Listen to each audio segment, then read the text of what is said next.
Muy buenas tardes a todas y a todos. Me da mucho gusto que nos acompañen en este evento. A nombre del doctor Sergio Ernesto Casanueva Reguard, director general de Casa de Moneda de México, me permito darles la más cordial de las bienvenidas a esta segunda conferencia en línea que hemos preparado para ustedes con motivo del 487 aniversario de la Fundación de Casa de Moneda de México. Antes de iniciar, les informo que este chat estará disponible para las personas que deseen formular alguna pregunta sobre el tema. Las respuestas se atenderán al final de la presentación. Para dar inicio a esta conferencia, tengo el honor de presentarles a Salvador García Lima, quien abordará en esta segunda jornada de festejos el tema Un sitio para dos casas y un museo. Antes de cederle el uso de la palabra, les daré una breve semblanza del expositor. Salvador García Lima es un ex trabajador de Casa de Moneda de México. Pertenece a una familia de 4 generaciones de monederos, desde su papá, hermanos, tíos, primos y nietos, que fueron trabajadores y algunos aún siguen laborando en esta importante institución. Ingresó a la entidad en 1980 en la planta de la Calzada Legaria, desempeñando puestos operativos dentro de las áreas industrial y administrativa. Durante su periodo laboral de poco más de 39 años, le tocó presenciar los hitos más relevantes de la institución de los últimos años: la inauguración de la planta de San Luis Potosí, el proceso de descentralización de la Casa de Moneda, que la separó de la estructura central de la Secretaría de Hacienda y Crédito Público para convertirla en un organismo con personalidad jurídica y patrimonio propio, así como el cierre de la planta de apartado y finalmente el cierre de la planta legaria. A partir de 1999, se incorporó al equipo de trabajo encargado de darle forma al Museo Numismático Nacional, participando en la selección, rehabilitación y ubicación de objetos y equipos que se convertirían en el actual acervo industrial del museo. Además, en el rescate y ordenamiento del acervo fotográfico y en un primer ordenamiento del acervo bibliohemerográfico. En el año 2000 coordinó el proyecto Los que sellan la plata, ejercicio de memoria colectiva con el que se recopiló una serie de testimonios de trabajadores jubilados de las 3 plantas, apartado, Legaria y San Luis Potosí. Asimismo, se hizo cargo de la coordinación de los servicios educativos del museo y posteriormente de la jefatura de acervo numismático hasta su retiro en 2019. Sin más preámbulo, cedo el uso de la palabra a Salvador García Lima, a quien le damos la más cordial bienvenida. Bienvenido, Salvador. Muchísimas gracias, Sergio. Te agradezco la presentación. Pues antes que nada quiero agradecer la invitación. Es un verdadero honor estar en este ciclo de conferencias festejando los 487 años, ni más ni menos que de la primera Casa de Moneda del continente americano. Muchísimas gracias a las autoridades de la Casa de Moneda. Y bueno, el tema de hoy es una charla que gira en torno a un sitio muy particular, que es en el que nos encontramos en este momento, el número 13 de la calle del Apartado, y quisiera comenzar mi presentación en este momento.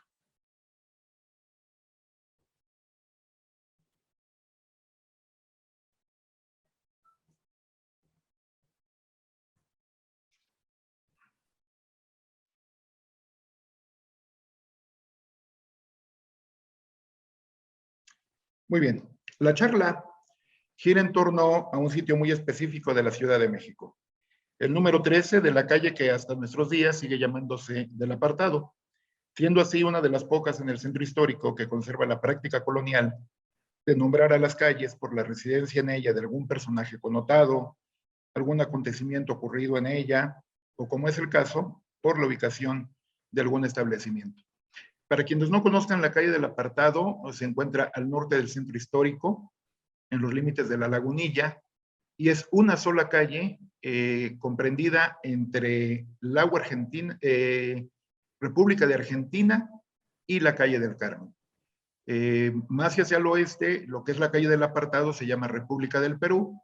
Hacia el este, la continuación es la Plaza del Estudiante y más allá es Manuel Peña y Peña.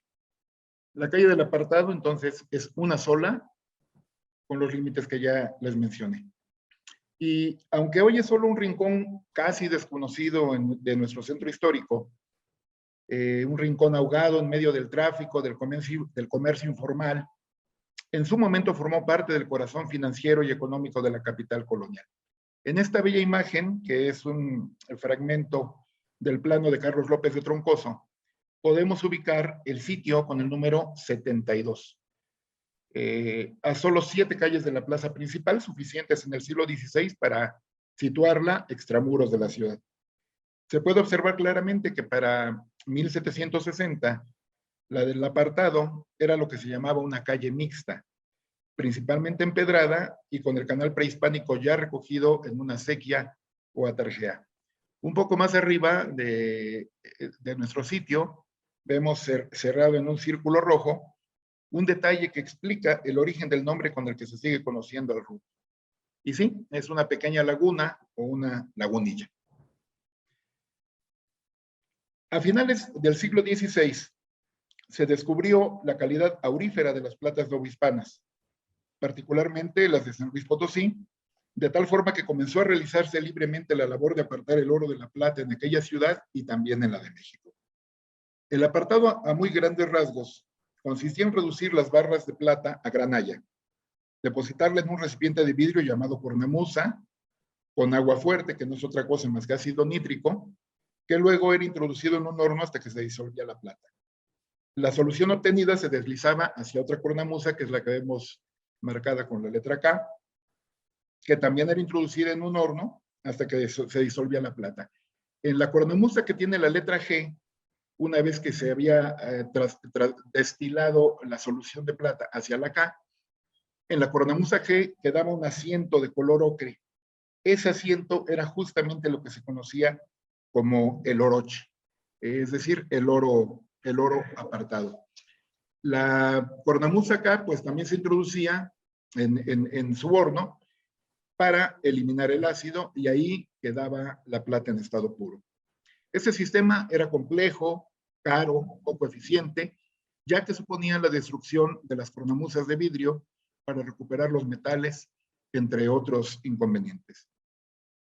El ejercicio libre de este oficio de apartar oro de la plata terminó en 1655 cuando don José Rete Largacha adquirió para sí, a perpetuidad y con exclusividad, el oficio de apartador general del oro y de la plata, para lo que construyó las primeras instalaciones en el sitio que hoy nos ocupa. Y desde entonces, la totalidad de la plata de la Nueva España habría de pasar por este sitio antes de trasladarse a la Seca para ser amonedada. Ese señor José Retes formaba parte de la élite novohispana conocida como los banqueros de la plata. Ellos financiaban los emprendimientos mineros, el abasto del azogue, el traslado de herramientas e insumos hacia las minas, etc. Y tenían un poder inmenso en el consulado, en el ayuntamiento de la ciudad y el control casi total de la Casa de Moneda.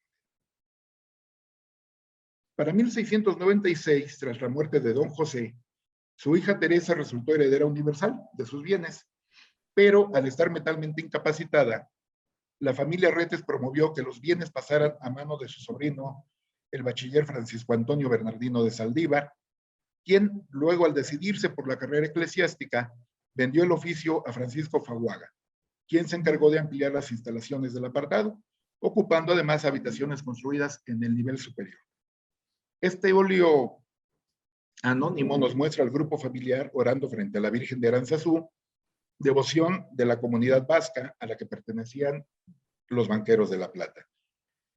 A la muerte de don Francisco ejercería el puesto su sobrino y yerno Manuel de Aldaco, en espera de que uno de los hijos de Francisco, que es el que vemos en la extrema derecha del conjunto, es Manuel Cayetano, esperando que cumpliera la mayoría de edad. Manuel recibiría de la corona el título nobiliario de Marqués del Apartado y fue él quien le encomendó a Tolsá la construcción de su majestuoso palacio en la primera calle del reloj. Este plano nos muestra la extensión del apartado y la distribución de la planta baja. Llama la atención que la distribución pues, era bastante compleja, ya que se trataba de todo un complejo industrial. Ahí se fabricaba vidrio para las cornamusas, se fabricaba el aguafuerte, había salas para apartar y había salas de fundición para devolver a la presentación de lingotes los metales apartados. Ese año, 1778, es clave en la historia del apartado, porque en ese año, y como parte de las llamadas reformas borbónicas, el apartado fue incorporado a la Real Casa de Moneda, y el testimonio de ese proceso político-administrativo lo encontramos en el marco superior de una de nuestras ventanas en la fachada de la calle del Apartado.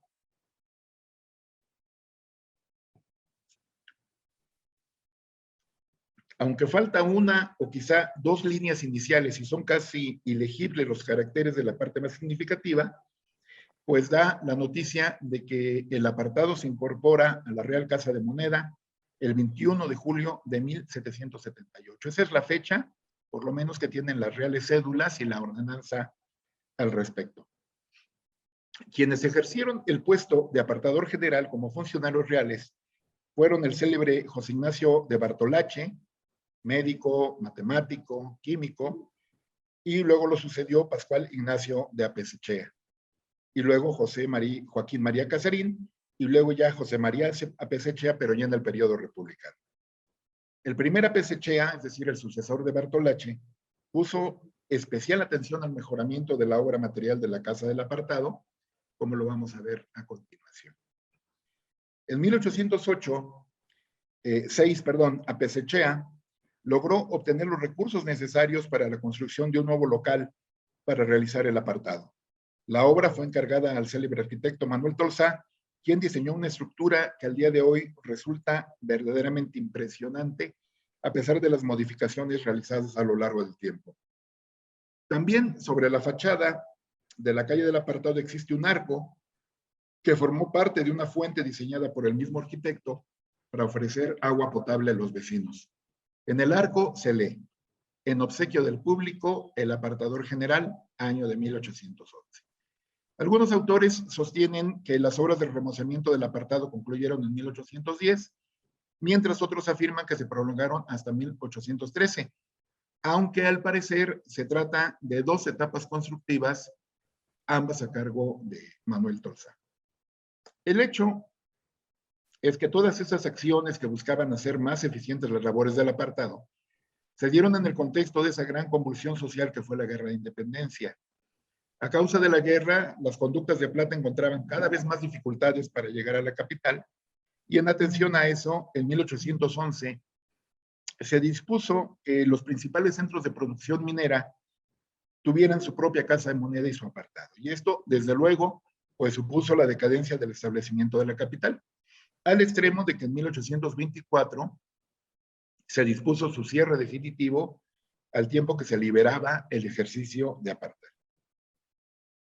Aprovechando esta circunstancia, y para 1825, el célebre político y empresario conservador Lucas Alamán interesó a una compañía de capital inglés para abrir un establecimiento de apartado en los terrenos del Campo Florido. Ahí puso en práctica una técnica que él había estudiado en Europa, que estaba basada en el ácido sulfúrico para disolver la plata, con mucha mayor facilidad que el nítrico, y que no requería además de recipientes de vidrio, porque la disolución de la plata se realizaba en grandes tindas de plomo. El apartado del Campo Florido pues comenzó a marchar viento en popa. En la imagen vemos el apartado del Campo Florido, es justamente la tercera fachada del lado izquierdo de la fuente del Salto del Agua. Para la época de esta fotografía, que es de 1900 y algo, el sitio ya está ocupado por los famosos baños del Jordán. Ajá, unos baños muy célebres por sus albercas. Y seguramente fue el éxito empresarial de Lucas Alamán lo que llamó la atención del gobierno mexicano, y que López de Santana decidiera en 1842 restablecer el apartado nacional y convertirlo nuevamente en una facultad exclusiva del Estado.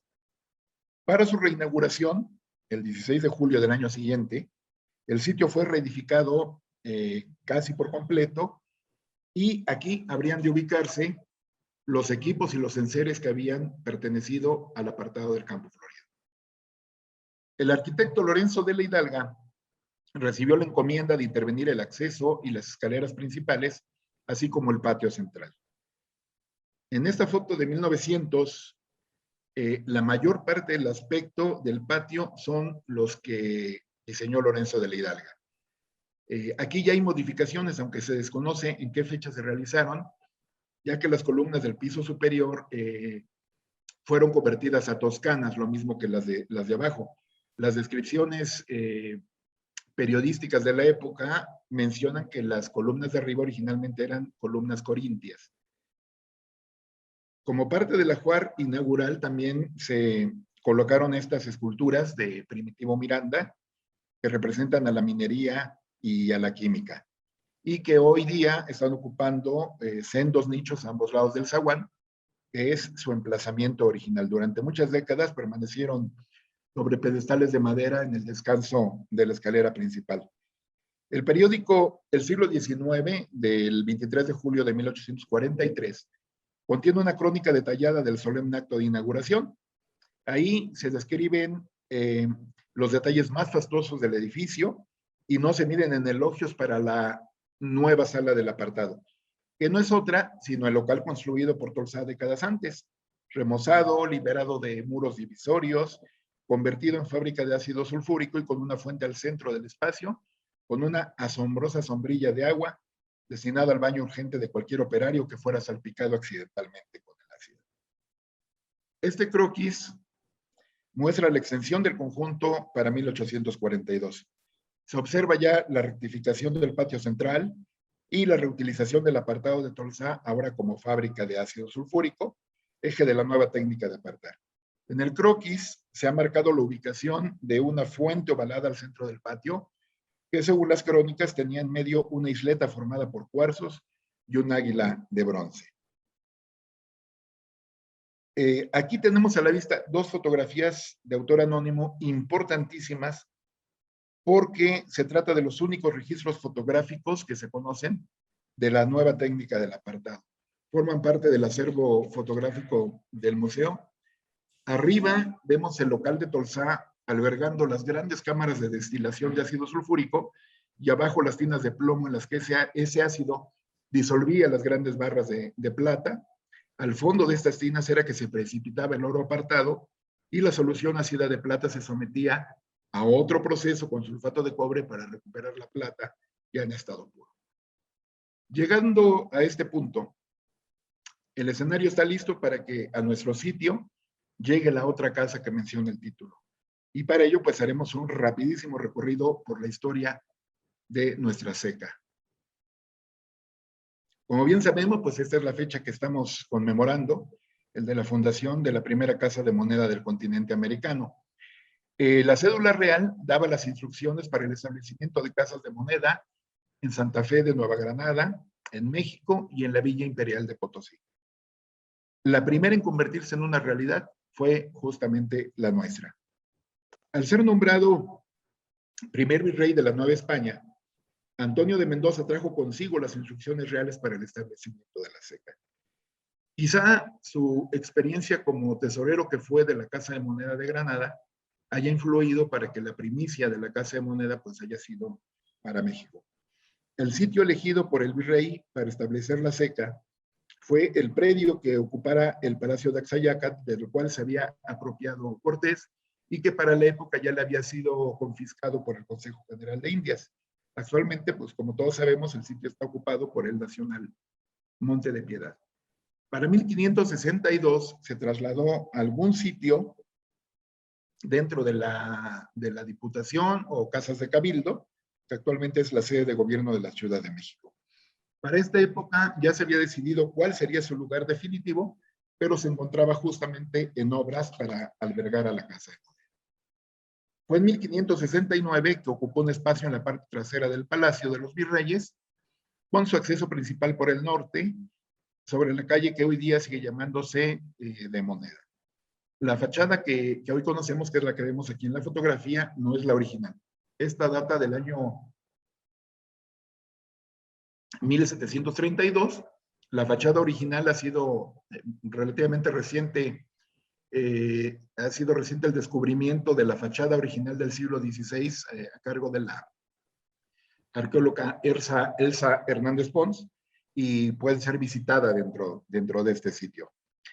Pues bien, en estas tres ubicaciones que hemos mencionado, y hasta 1732, las monedas se acuñaron a golpe de martillo. En esta pintura, que representa alguna ceca europea, podemos ver en primer plano al acuñador, que sostiene en alto el martillo, con la otra está sujetando el troquel superior. El inferior es fijo y está clavado en el tronco. Frente a él está su ayudante, encargado de retirar la moneda recién acuñada y colocar un nuevo cospel o disco metálico sobre el troquel inferior para que la operación se repita. Este panorama tecnológico dominó hasta el año 1732, que es año clave en la historia de nuestra ceca, porque en ese año la corona decidió retirarle los oficios a los ascentistas que los habían comprado y asumir el control directo de la Casa de Moneda. Aparejado al cambio político-administrativo, pues se dio también una reconversión tecnológica de las labores, las principales de las cuales fueron mecanizadas. La Gaceta de la Ciudad de México dio la noticia de su ampliación y mejoramiento del edificio para albergar ingenios a la segoviana.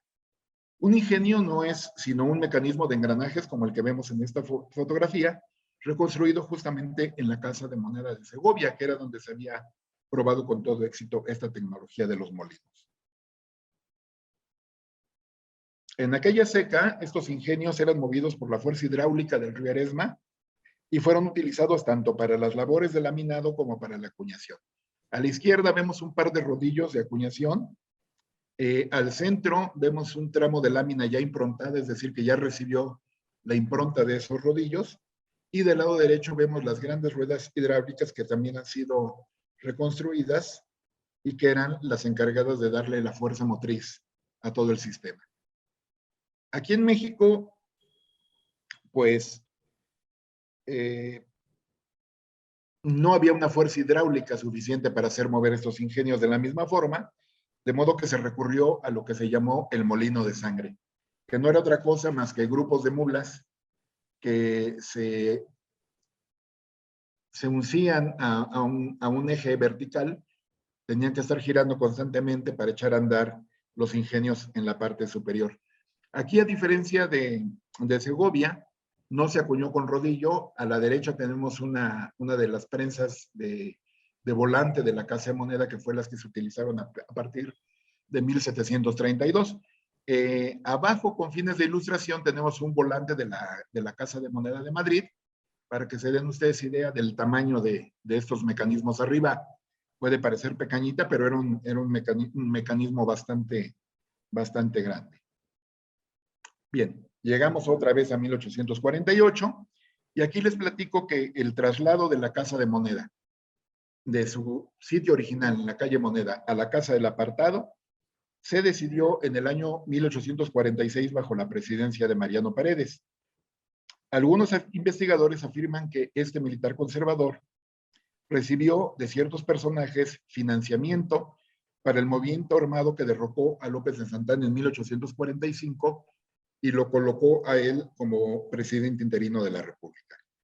Y fue esto lo que lo obligó materialmente a dar en arrendamiento la Casa de Moneda y el Apartado a ese grupo de intereses, cuya cabeza visible fue el ciudadano francés Alejandro Belange, y los términos del contrato de arrendamiento a 10 años estipulaban que los arrendatarios se ocuparían del traslado de la ceca al Apartado y renovar completamente la maquinaria.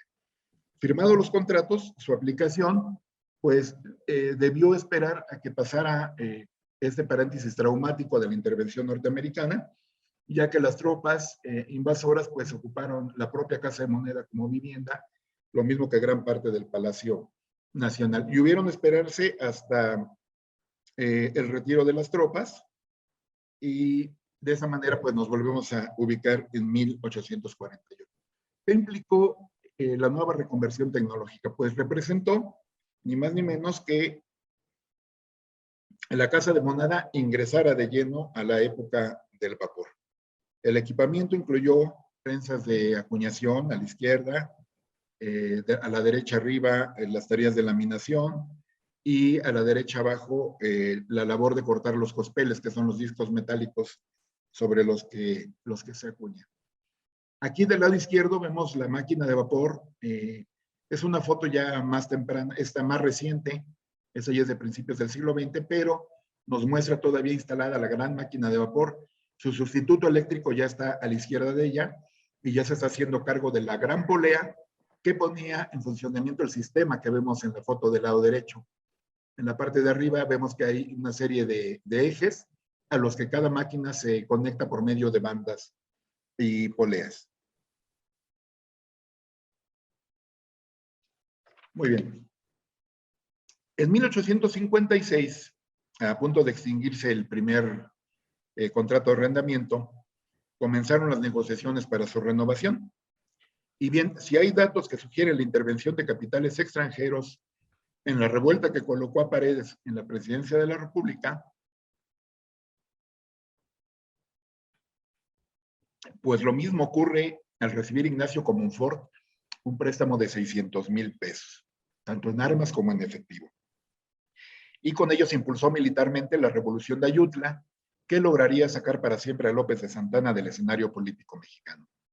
El préstamo fue hecho desde Nueva York por un comerciante español, Gregorio Ajuria, quien sería el ganador de la licitación de un nuevo contrato de arrendamiento por 10 años a partir de 1857.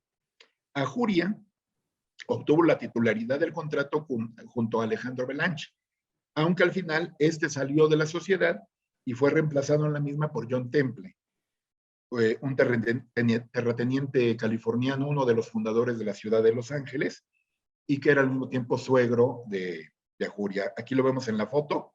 En la de la izquierda lo vemos en medio de sus suegros, Rafael Acota y John Temple, y en el de la derecha lo vemos junto a su esposa Francisca Temple de Ajuria. A la muerte de John y luego de la del propio Ajuria, Francisca heredaría la titularidad de la concesión de la Casa de Moneda y del Apartado, hasta el año de 1895, en que el gobierno de Díaz recuperó una vez más el control estatal de ambos establecimientos. Dentro de algunos de los objetos interesantes que existen dentro del museo están estas figuras labradas en cantera, que aunque no han sido identificadas oficialmente, pues es muy de suponer que pertenecen a las mujeres de la familia Temple Ajuria. Bien, el año de 1894, con la recuperación del control al año siguiente de las casas de moneda, así como la supresión de las casas de moneda foráneas, traerían una nueva ola de modificaciones a nuestro sitio. Este croquis de 1894 muestra la distribución de los espacios y aquí encontramos locales tanto del apartado como de la casa de moneda en una estrecha y caótica convivencia. Esto generaba una serie de conflictos por la pérdida de materias primas o de productos a medio procesar. Para subsanar esto, se adquirieron 2 vecindades aledañas por la calle de Arcinas, hoy Bolivia, fueron derribadas y en el predio resultante se erigió un nuevo apartado y una serie de talleres anexos a la casa de moneda. Este croquis, que forma parte del inventario de 1902, nos deja ver dentro del círculo rojo el nuevo complejo formado por el apartado y las fábricas tanto de ácido sulfúrico como de sulfato de cobre. Entonces, esto permitió ya una separación física de ambos establecimientos y puso fin a esos conflictos que hemos mencionado. Esta foto de Ricardo Vázquez nos muestra la bellísima fachada del nuevo apartado y aquí vemos el nuevo patio a principios del siglo XX. Al fondo, a la derecha, tenemos el nuevo acceso al Museo Numismático por la calle de Bolivia. Muy bien, el apartado tenía muy poco tiempo de vida, nadie lo sabía, pero en 1907 se extinguió. Para esa época, las técnicas de beneficio de los metales estaba tan adelantada que en realidad ya era muy poca la plata que llegaba para ser apartada. En ese año 1907 se expidió el decreto que lo extinguía definitivamente. Y eso significó para la Casa de Moneda pues contar con más espacios para poderlo organizar sus propias labores, lo cual le resultaba urgente, pues 2 años antes, en marzo de 1905, el gobierno mexicano había decretado el cese de las últimas casas de moneda foráneas y se había promulgado una reforma monetaria que plantaba un reto técnico enorme, que era acuñar nuevas monedas con nuevos diseños de muchas denominaciones y de distintos metales. En un primer momento, el asunto se resolvió encargando acuñaciones a casas de moneda del extranjero. Sin embargo, aparecería en escena un personaje que le daría un nuevo impulso a la Casa de Moneda de México, don Francisco Valdés. Don Francisco Valdés ingresó a la Casa de Moneda a principios del siglo XX, llegó él como ensayador. Sin embargo, al poco tiempo, pues se reveló que era dueño de un genio creador enorme. Esto le valió para que en 1905 el gobierno mexicano lo comisionara para hacer visitas de inspección a las casas de Denver y de Filadelfia. El fruto de esas visitas se tradujo en una serie de acciones para modernizar las labores de la Casa de Moneda de México. ¿Qué incluyó esto? Bueno, pues la reconversión de las máquinas de vapor a energía eléctrica, la estandarización de todas y cada una de las operaciones, la implementación de un sistema de fundición que podemos ver abajo del lado derecho, un sistema de fundición y moldeo ideado en conjunto con el ingeniero Bartolomé Vergara y una redistribución total de los espacios. Las medidas adoptadas por Valdés dieron tales resultados que 20 años después, la Casa de Moneda no solo era capaz de atender por completo la demanda nacional de circulante, sino que realizaba las primeras acuñaciones para el extranjero. Don Francisco Valdés fue director de la Casa de Moneda de 1915 a 1942. Bien, en 1930,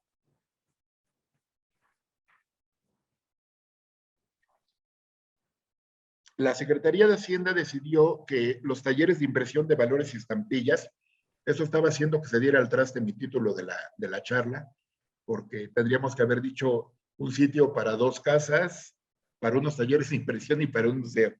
Pero lo que pasa es que la decisión de que los talleres de impresión de valores y estampillas funcionaran bajo la misma dirección de la Casa de Moneda y dentro de sus instalaciones, provocó que se derribara el número 23 de la calle del Apartado, que es la fachada que vemos del lado izquierdo, que formaba parte de la Casa de Moneda y eran las habitaciones de la servidumbre del personal de intendencia. Se derribó esa casa, se construyó una nueva nave industrial en la que se llegaron a instalar algunas máquinas de los talleres de impresión. Del lado derecho vemos una máquina productora de marbetes utilizados por la Secretaría de Hacienda para fiscalizar la producción de bebidas alcohólicas. Sin embargo, al año siguiente, a instancias del director Valdés, la Secretaría de Hacienda revocó la orden y entonces la Casa de Moneda pudo utilizar esa nueva nave industrial para una redistribución completa de sus instalaciones. Este plano, que ya es de 1986, nos muestra la extensión alcanzada tras esa fallida anexión de los talleres y sería este el aspecto de la Casa de Moneda en el momento del cierre de las labores técnicas en el año de 1992. De esta forma, en octubre de ese año se cerró la historia de la segunda casa de nuestro sitio y se abrió el espacio para el museo. Entonces tenemos que retroceder un poquito en el tiempo para comenzar a hablar de nuestro museo. Al año siguiente de la recuperación de las casas de moneda, se promulgó una nueva ley que en su artículo 6º indicaba que quedaba a cargo de la Casa de Moneda, cito, la formación de un museo numismático, la conservación de matrices que no estuvieran en uso y en general la de todos aquellos objetos que por interés histórico, mérito artístico o por temor de falsificación deban conservarse y ser objeto de especial cuidado. Si bien no tenemos noticia de la creación de un museo propiamente dicho, en documentos y memorias de la propia casa queda constancia que desde entonces comenzaron las tareas de reservar ciertos objetos y piezas acuñadas con la idea de que formaran parte de ese museo enunciado en el decreto del 95. Para 1908, permítanme. Para 1907, el cónsul mexicano en la ciudad de Hamburgo le envió un telegrama al director de la Casa de Moneda, que era el ingeniero Manuel Fernández Leal, en la que le informaba que estaba por salir a la venta una parte de la colección de George Ulex, un connotado coleccionista fallecido en 1902. El ingeniero se mostró interesado por el asunto, obtuvo los recursos necesarios y le ordenó al cónsul que participara en la subasta para hacerse de la sección mexicana de la colección. De esta forma se adquirieron más de 1,700 piezas, principalmente del periodo colonial. Y luego en 1910 se adquirió un lote de monedas de oro norteamericanas, y en la memoria de ese año se informa que han aumentado las monedas y medallas que existen en esta dirección destinadas a un museo numismático, es decir, la intención sigue. En la década de los 50 existe un intercambio epistolar entre el director Carlos T. Martínez y el numismático Francisco Prado, en el que se mencionan las intenciones de la dirección por concretar la formación no solo de un museo, sino también de un archivo antiguo y de una biblioteca. Para la década siguiente existía ya un pequeño local anexo a la dirección, diseñada para la exhibición de una pequeña muestra numismática no abierta al público y mostrada en ocasiones especiales a visitantes distinguidos, como es el caso de esta foto, en la que el señor José Barrios, que era un trabajador de la Casa de Moneda, muestra la colección a un gran numismático que es Clay Hubbard, que es quien vemos aquí en la foto. Para enero de 1986 se decreta una nueva ley de Casa de Moneda de México que la convierte en un organismo descentralizado de la Administración Pública Federal, y en su fracción séptima del artículo 5 se señala que una de las atribuciones de la SECA es literalmente administrar el Museo Numismático Nacional. Tras el cierre de 1992, pues se dieron las condiciones para que el Museo Numismático tuviera un sitio en el cual desarrollarse.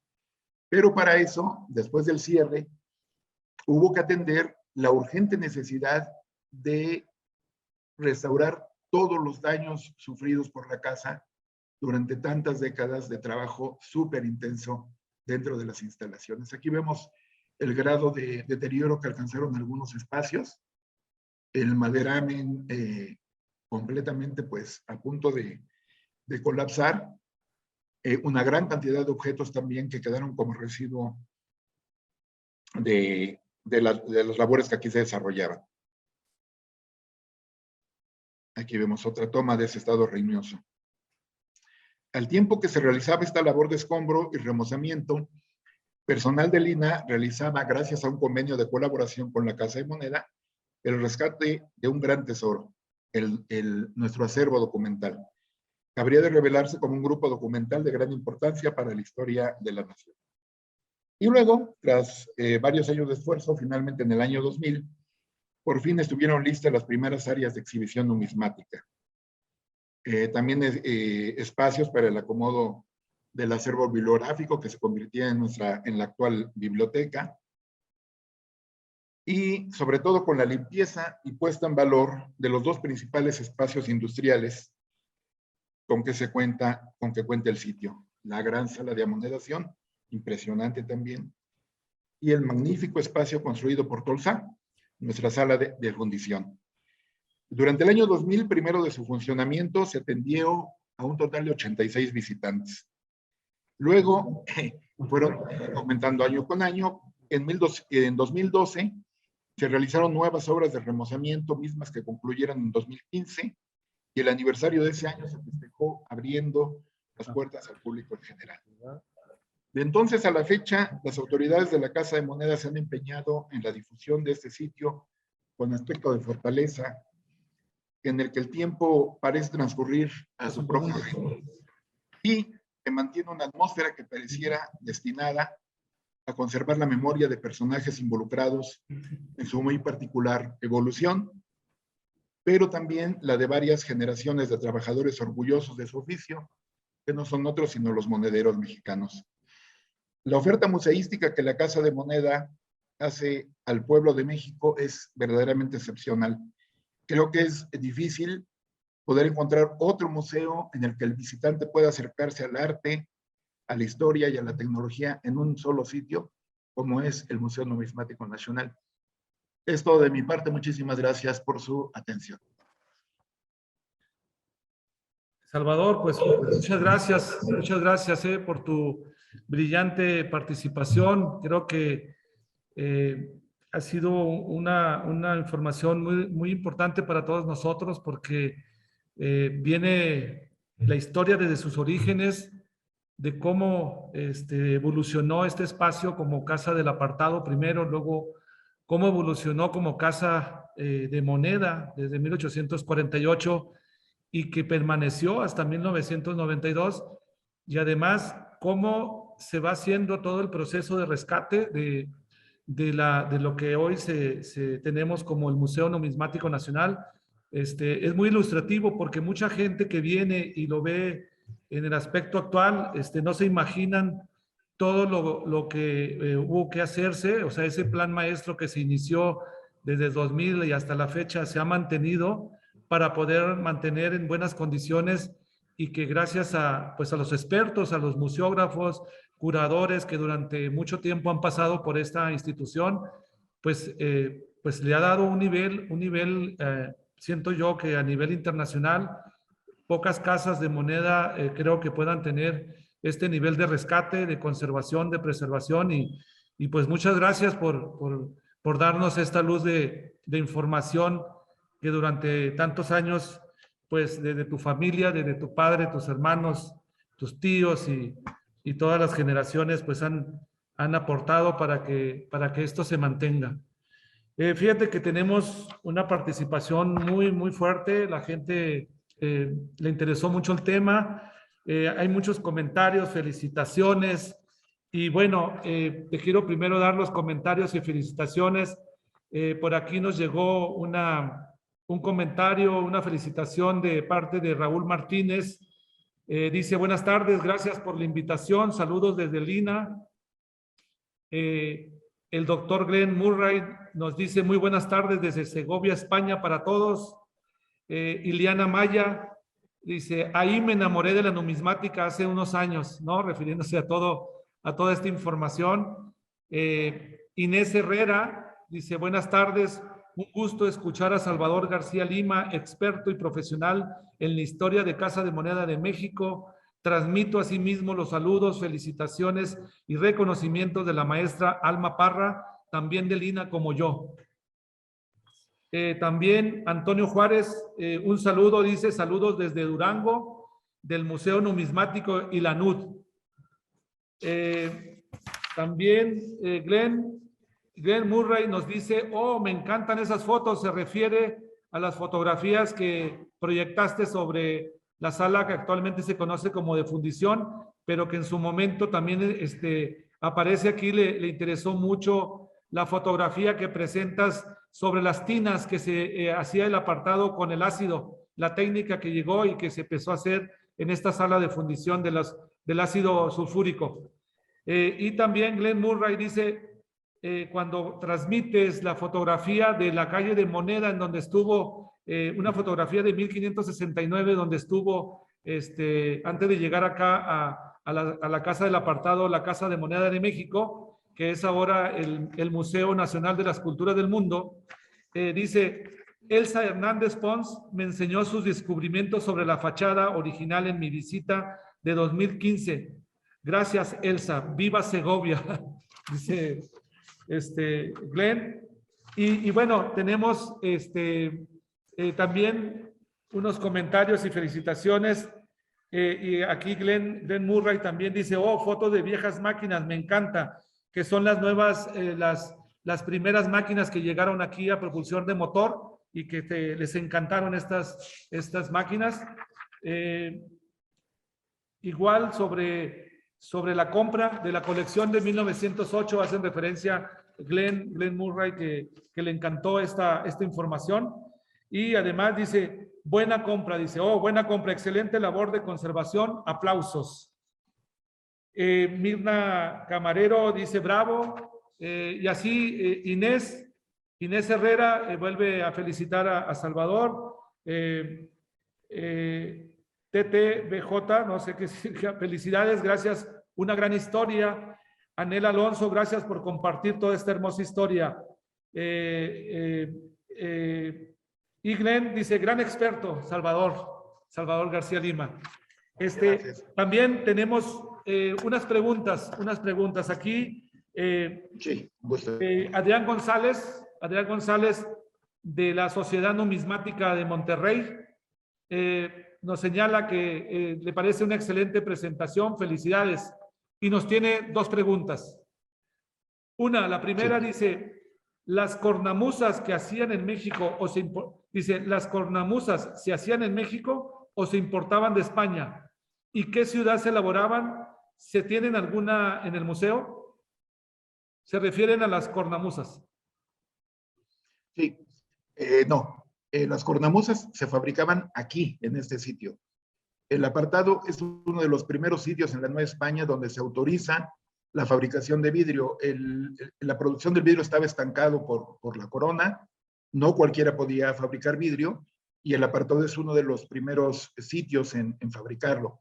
No existen cornamusas, las cornamusas eran hechas para ser destruidas. Entonces, lamentablemente, no se conocen, incluso se conocen a través de dibujos exclusivamente. Aquí abajo, en mi última diapositiva, está mi correo electrónico, si a alguien le interesa. Hay un trabajo muy interesante de un par de investigadores mexicanos que se titula La fabricación del vidrio en la Nueva España, siglos XVI al XVIII. Entonces, si me ponen un correo, con todo gusto yo les puedo compartir ese trabajo en PDF. Correcto. Muy bien, Salvador. Hay otra pregunta, igual de Adrián González, de la Sociedad Numismática de Monterrey.